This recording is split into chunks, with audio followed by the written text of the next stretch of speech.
কারো ভাগ্য কখন কার হাতের ছোঁয়ায় বদলে যাবে তা বিধাতা ছাড়া কেউ জানে না।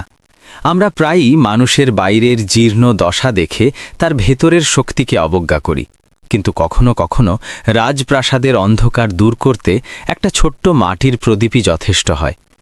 তেমনই এক গল্প হল বর্ষা আর অনির্বাণ চৌধুরীর, যেখানে একদিকে ছিল অঢেল সম্পদ আর অহংকার, অন্যদিকে ছিল ছেঁড়া আঁচলে লুকিয়ে থাকা এক অদম্য বিশ্বাস। শহর যাকে অবহেলার চোখে দেখত, সেই মেয়েটিই কি পারবে শহরের সবথেকে শক্তিশালী মানুষটির ভাগ্য ফিরিয়ে দিতে?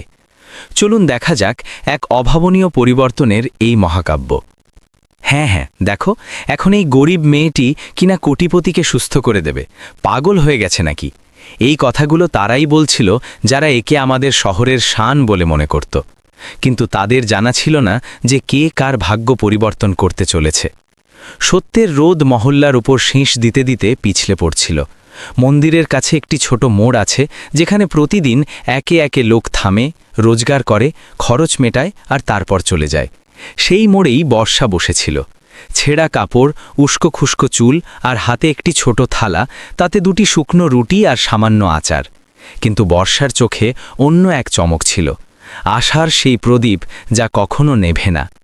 তখনই বাতাস চিরে একটি চকচকে কালো গাড়ি এসে থামল। গাড়িটি এতটাই দামি ছিল যে মোড়ে উপস্থিত প্রত্যেকের চোখ সেটির ওপর আটকে গেল। ড্রাইভার ক্ষিপ্রতার সাথে দরজা খুলল এবং ভেতর থেকে শহরের সবথেকে বড় বিজনেস টাইকুন অনির্বাণ চৌধুরীকে বাইরে বের হতে সাহায্য করল।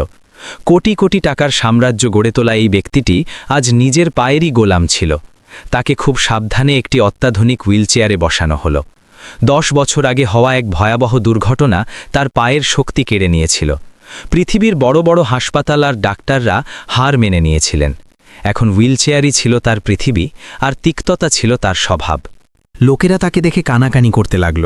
এত টাকা কি কাজে আসবে যখন মানুষ চলতেই পারে না?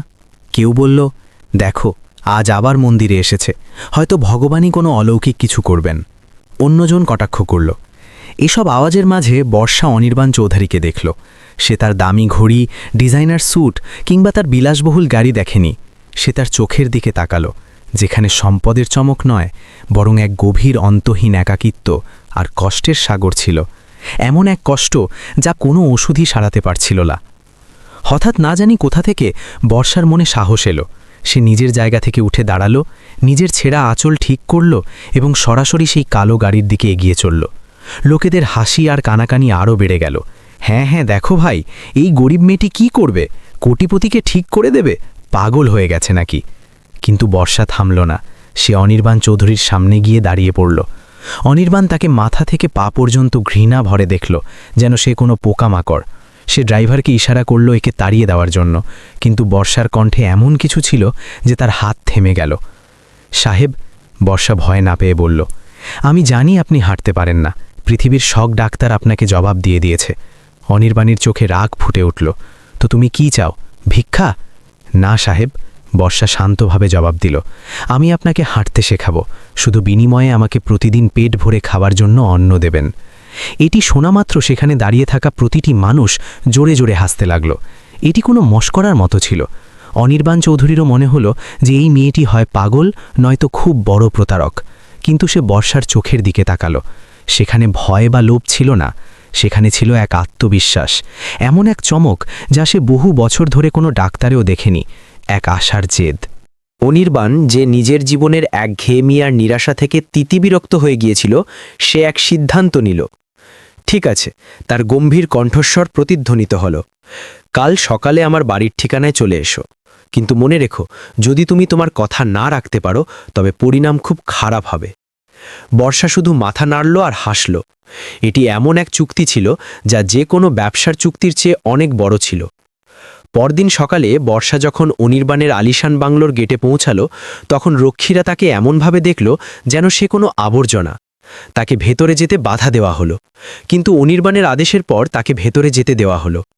ভেতরের দৃশ্য ছিল কোনো রাজপ্রাসাদের মতো। উঁচু উঁচু ছাদ, দামি গালিচা, দেওয়ালে টাঙানো কোটি টাকার সব ছবি। বর্ষা এক মুহূর্তের জন্য ঘাবড়ে গেল, কিন্তু তারপর তার প্রতিজ্ঞার কথা মনে পড়ল। অনির্বাণকে সে তার ব্যক্তিগত জিমে দেখতে পেল, যেখানে পৃথিবীর সবচেয়ে দামি ব্যায়ামের যন্ত্রগুলো ধুলো খাচ্ছিল। তার মনোভাব তখনও সন্দেহ আর অবজ্ঞায় পূর্ণ ছিল। প্রথম দিনটি কোনো যুদ্ধের চেয়ে কম ছিল না। অনির্বাণ ব্যথায় চিৎকার করছিল, রাগ করছিল। এসব আজে বাজে কথা, আমাকে দিয়ে হবে না। এত বড় বড় ফিজিওথেরাপিস্ট কিছু করতে পারল না, তো তুমি কি করে ফেলবে?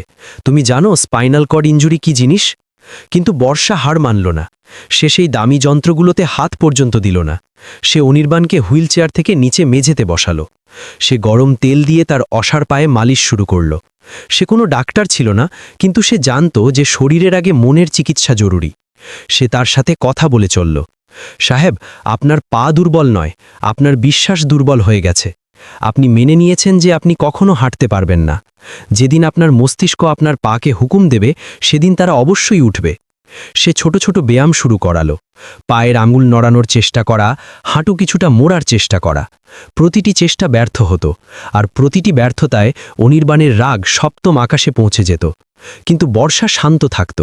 সে তাকে বলতো যে আসল শক্তি পায়ে নয়, মাথায় থাকে। সাহেব, ওষুধ নয়, আপনার সাহস আপনাকে চালাবে। দিন সপ্তাহগুলিতে আর সপ্তাহ মাসগুলিতে বদলে গেল। বর্ষার প্রতিদিন সকালে আসা আর অনির্বাণের সাথে ঘন্টার পর ঘন্টা পরিশ্রম করা এখন সেই বাড়ির রুটিন হয়ে দাঁড়িয়েছিল। যে কাজের লোকরা আগে বর্ষাকে অবজ্ঞার চোখে দেখত, তারা এখন তাকে সম্মানের চোখে দেখতে লাগল। তারা অনির্বাণ চৌধুরীকে এই মাসগুলোতে বদলে যেতে দেখেছিল। অনির্বাণের রাগ কমে গিয়েছিল। তার জায়গায় এখন এক অদ্ভুত শান্তি জায়গা করে নিয়েছিল। সে এখন ব্যথা হলে চিৎকার করত না, বরং নিজের নিঃশ্বাসের ওপর মনোযোগ দিত, যেমনটা বর্ষা তাকে শিখিয়েছিল। সে এখন বর্ষার সাথে নিজের ব্যবসা, নিজের পুরনো জীবন আর সেই দুর্ঘটনার বিষয়ে কথা বলতে শুরু করল। বর্ষা চুপচাপ সব শুনত। সে কোনো পরামর্শ দিত না, শুধু তার কথাগুলো শুনত, তার কষ্ট অনুভব করত। আর তারপর একদিন সেটি হলো যার আশা কেউ করেনি। বর্ষা সব সময়ের মতো তার পায়ে মালিশ করছিল। সাহেব, নিজের চোখ বন্ধ করুন আর ভাবুন যে আপনি নিজের পায়ে হাঁটছেন, সেই অনুভূতি অনুভব করুন। অনির্বাণ তাই করল, আর তখনই তার ডান পায়ের আঙুলে একটি হালকা নড়াচড়া হলো। এতটাই হালকা যে হয়তো কেউ টেরও পেত না, কিন্তু অনির্বাণ তা অনুভব করে নিয়েছিল। বর্ষা, সে প্রায় চিৎকার করে উঠল, দেখো, আমার পা নড়েছে। বর্ষা দেখল সেই আঙুলটি আবারও কিছুটা নড়ল। এটি একটি অলৌকিক ঘটনা ছিল। বহু বছর ধরে অসাড় পড়ে থাকা শরীরের একটি অংশে প্রাণ ফিরে এসেছিল।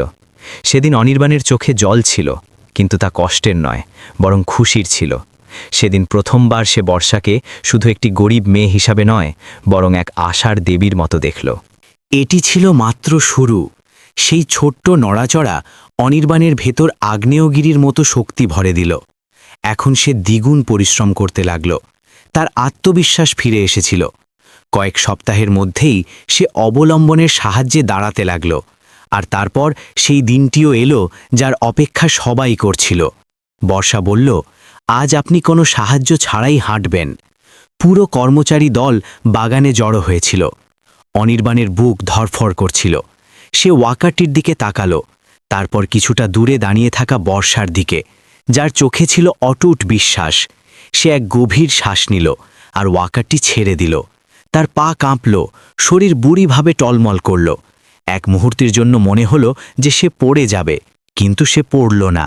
সে তার প্রথম পদক্ষেপ নিল, তারপর দ্বিতীয়, আর তারপর তৃতীয়। সেখানে উপস্থিত প্রতিটি মানুষের চোখে জল ছিল। যে লোকেরা একসময় বর্ষাকে নিয়ে ঠাট্টা করত, তারা আজ অবাক ছিল, নির্বাক ছিল। অনির্বাণের মুখে বহু বছর পর এক নিষ্পাপ শিশুর মতো হাসি ছিল। সে টলটে টলটে বর্ষার কাছে পৌঁছাল আর তাকে জড়িয়ে ধরল। তুমি আমাকে আমার জীবন ফিরিয়ে দিলে বর্ষা, সে কাঁদতে কাঁদতে বলল। কিন্তু গল্প এখানে শেষ হয়নি। এটি তো ছিল এক নতুন গল্পের শুরু। সেদিন অনির্বাণ চৌধুরী উপলব্ধি করল যে বর্ষা শুধু তার পা ঠিক করেনি, বরং তার আত্মাকেও ঠিক করে দিয়েছে। সে বুঝতে পারল যে আসল সম্পদ ব্যাংকে পড়ে থাকা কোটি কোটি টাকা নয়, বরং মানবতা আর কাউকে সাহায্য করার মাধ্যমে পাওয়া আনন্দ। সে একটি বড় সিদ্ধান্ত নিল। সে নিজের কোম্পানির পক্ষ থেকে একটি অনেক বড় রিহ্যাব সেন্টার খোলার ঘোষণা করল। এমন একটি সেন্টার যেখানে বর্ষার মতো গরিব, অসহায় আর শারীরিকভাবে অক্ষম মানুষদের বিনামূল্যে চিকিৎসা হবে এবং তাদের স্বাবলম্বী করার জন্য কাজও দেওয়া হবে। আর এই সেন্টারের প্রধান কে হল? সেই বর্ষা যে মেয়েটি গতকাল পর্যন্ত রাস্তায় এক টুকরো রুটির জন্য আকুল হতো, আজ হাজার হাজার মানুষের জীবন বদলে দেওয়ার মতো এক বিশাল সংস্থার প্রধান হতে চলেছিল। যখন অনির্বাণ একটি বড় অনুষ্ঠানে সংবাদ মাধ্যমের সামনে এই ঘোষণা করল, তখন সেই একই লোক যারা একসময় বর্ষাকে দেখে হাসত, তারা আজ দাঁড়িয়ে তার সম্মানে হাততালি দিচ্ছিল। অনির্বাণ মাইকে বলল, আমাকে পৃথিবীর সবথেকে দামি ওষুধ আর ডাক্তাররা ঠিক করেনি, আমাকে এই মেয়েটির আশা, এর জেদ আর এর নিঃস্বার্থ মানবতা ঠিক করেছে। এ আমাকে শুধু হাঁটতেই শেখায়নি, বরং এটিও শিখিয়েছে যে জীবনের আসল মানে কি। কাউকে সাহায্য করার চেয়ে বড় কোনো ধর্ম হয় না। তো বন্ধুরা, এই গল্প আমাদের এটাই শেখায়, কখনো কাউকে তার পোশাক বা তার অবস্থা দেখে বিচার করবেন না। কে জানে, যাকে আপনি ছোট আর দুর্বল মনে করছেন, সেই হয়তো আপনার জীবনে সবথেকে বড় পরিবর্তন নিয়ে আসবে। কারণ একটি ছোট দয়া, সামান্য একটু ভরসা আর এক টুকরো রুটির ঋণও পুরো পৃথিবী বদলে দিতে পারে।